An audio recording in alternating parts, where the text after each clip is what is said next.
A man is found tortured and dumped in a river. The case goes cold. But 3 years later, a cop reads a novel that describes the murder with details that were never made public. And the guy who wrote it, he knew everything. Because he was the killer. In November of 2000, a respected businessman named Dariusz Januszewski vanished from the city of Wrocław, Poland. He was last seen leaving his office. There were no leads. He had no enemies, no problems, nothing. A month later, fishermen discovered a body floating in the Odra River. It was tied in a horrifying way, hands bound behind the back, a rope looped around the neck in what looked like a torture setup.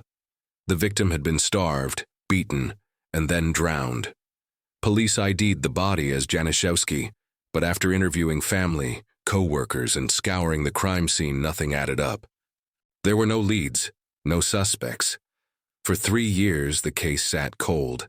Then in 2003, Krystian Bala wrote Amok, his first and only self-published novel. Only 100 to 150 copies were sold and distributed. It was dark, violent, but one chapter stood out. It described a nearly identical murder to the one police couldn't solve. A man kidnapped, tied up exactly the same way, tortured, starved, and dumped in a river. The killer in the book gets away with it. In 2005, Detective Wroblewski reopened the cold case of Dariusz Januszewski. While digging into old files and new leads, he came across Amok. As he read it, he was stunned by how the murder in the book mirrored the real case, down to specific, never publicized details about how the victim was tortured and killed. He started digging. Investigators found that right after the murder, Januszewski's cell phone had been sold, the account traced back to Bala.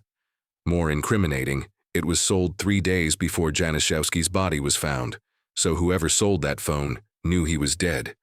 They also found online forum posts which mocked the police and talked about the perfect crime. In 2007, after piecing together Bala's digital trail and the uncanny similarities in his novel, Krystian Bala was arrested. Motive? Bala believed Januszewski had an affair with his ex-wife. She had met Dariusz Januszewski at a local bar. Nothing happened, but weeks later, Bala showed up at her house, drunk, furious, slapping her and accusing her of cheating with Dariusz. Then Januszewski disappeared.